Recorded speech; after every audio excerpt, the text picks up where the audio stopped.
Hi everyone, thanks for joining us today.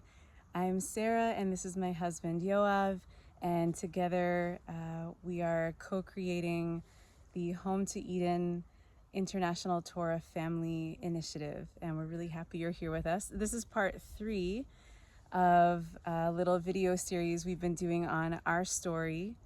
We started with individual videos, Yoav telling his part, me telling my part, and in this video we're going to talk about how our paths crossed and where we went from there together.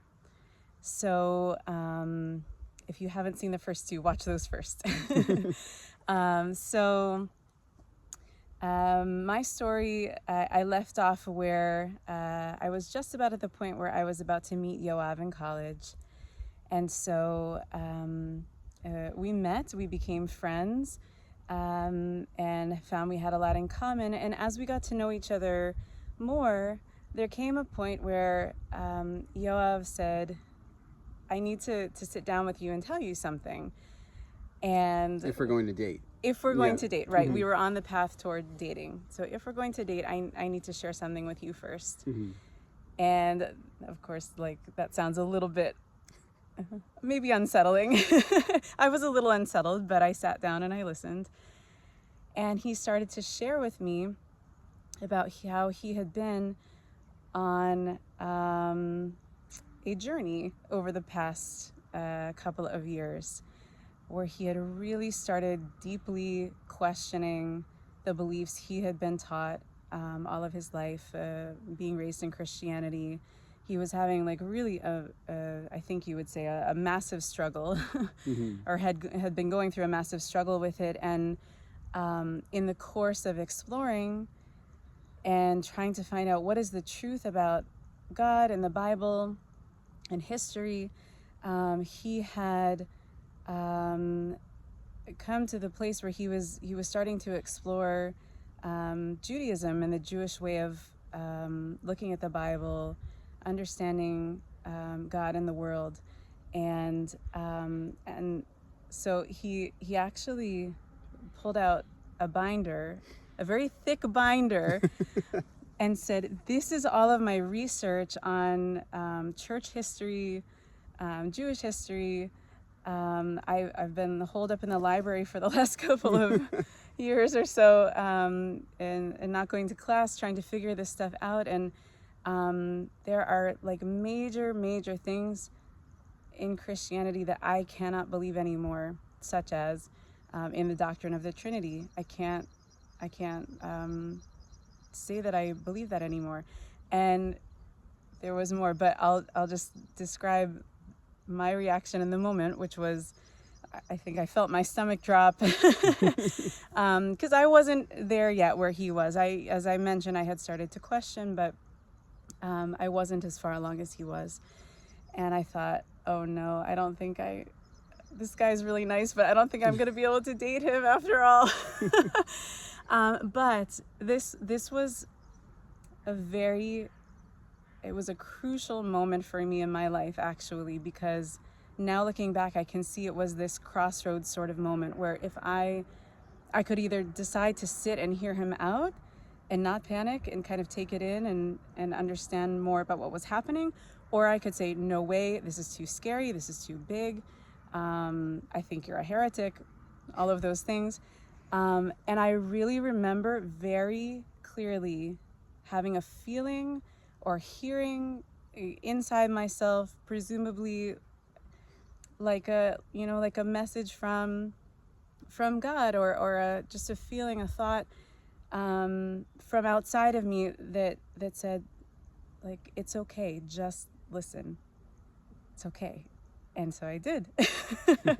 And maybe you want to take it from there. Right. So I was very surprised that Sarah was willing to listen, and then she shared with me about the questions that she had with certain Christian things about, why don't we do the Sabbath when it's right very clearly in the Bible here. And so we then ended up going on this journey together, asking questions, looking into things.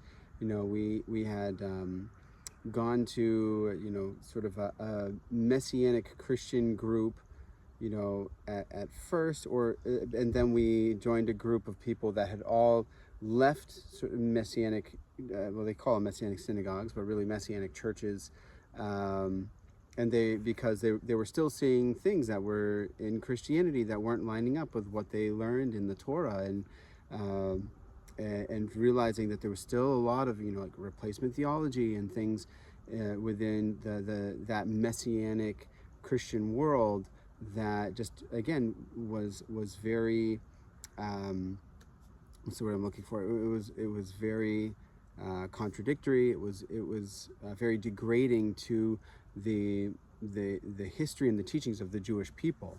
And so it's like, the Jewish people have held on to certain beliefs and truths for thousands of years, and it's like just because you believe in something, and you've said it's changed your life or something. I heard one person say it this way. It's like, you may say, it's like, well, I believe in Hare Krishna, I believe in Jesus, I believe in Muhammad, whatever, and that changed my life. I heard one person, an ex-Christian, tell me, he's like, well, it's not that thing really that changed your life, it's your belief in that. The belief system that you're creating, that you're involved in, is what had changed your life.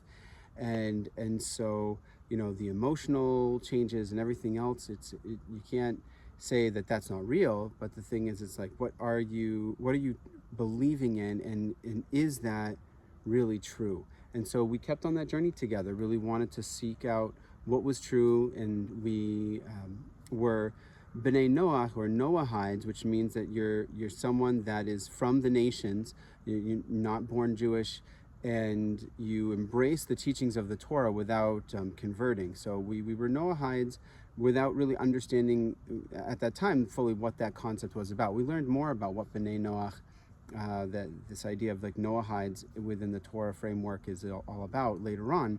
But then as we continued to volunteer with the Jewish communities in Boston, and got more involved, and we're learning more, and got to know the Jewish families and experiencing Shabbat and the different holidays, we realized that like God had woken up something within our souls, and that this was more than just like a theological thing. This was a family thing, and that we were meant to be, like, our souls wanted to return to being part of the Jewish family. Maybe there's some history way back when of our families that were possibly Jewish, like many generations ago, and that it was lost, and now God is kind of bringing us back around.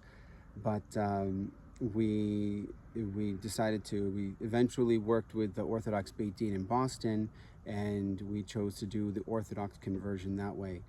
But in the meantime, we met many people who either were Jewish, and they grew up in a very secular Jewish household. So once they started to become Torah observant, their families like disowned them, or people that were born, they had a Jewish father but not a Jewish mother, and so they weren't Jewish according to halakha, according to Jewish law, and so they made the choice to go through the conversion process like we did, to be fully Jewish. And then we met other people who were Noahides, that they did not feel the desire to, or that spiritual pull to convert, but knew that Torah is true. And hearing those stories and seeing learning about the experiences that these people had, really through the years have culminated now in this inspiration to create Home to Eden. So there's so much we could say. Like all of your stories, there are so many steps and ins and outs and facets. And maybe if we get to know you better, we'll share that more with each other. But that's kind of the nutshell version of how we got to where we are now. And now also we're living in Israel. We made Aliyah, immigrated to Israel 5.5 years ago, because we felt our Jewish souls calling us home to, in our opinion, the only place for Jews to be in the world. And that's it. And we're living life here, and just so excited to use the experiences we've had, the challenges we've been through, the ups and the downs, to help other people who are headed in similar directions. And not that it's going to look like our story. That's the exciting thing about this, is that we, people of all backgrounds, can come to know the one true God in the way that's that they're meant to, that's right for them, with who God created them to be. So it's not going to look the same for everyone, but we can all still be united in our pursuit of this divine relationship and way of life. So, anything to add? And just, again, as we've said in other messages, but want to say at the end of this, like, as we went on this journey, it was very hard to feel like many times we were going on it alone, that we had Jewish friends, and, living in Orthodox Jewish neighborhoods, it was really special being invited to Shabbat meals and meals for holidays and stuff. But we really know that probably many of you are going through a similar situation where you can have these wonderful people around you and learning amazing Torah from rabbis and from other people, but you still have this loss of family, that you're in a very different place than you were before, and many times it involves a loss of or a serious change in your relationship with your family members and with the friends you had before, and you're looking for something. And you might be looking for other people who are going on similar journeys that can really understand and relate to what you're going through and be there for you. And so that's, again, what we want Home to Eden to be, a place where we can all be there for each other, support each other, learn together, grow together, and just draw closer in our relationship with God, like together every single day. So thank you again for watching. We'd really love to hear from you. Please feel free to send us an email. You'll see it in the description below. And please God, hopefully we'll be in touch with you soon. So blessings to you from Israel. Thanks so much. Have a great day.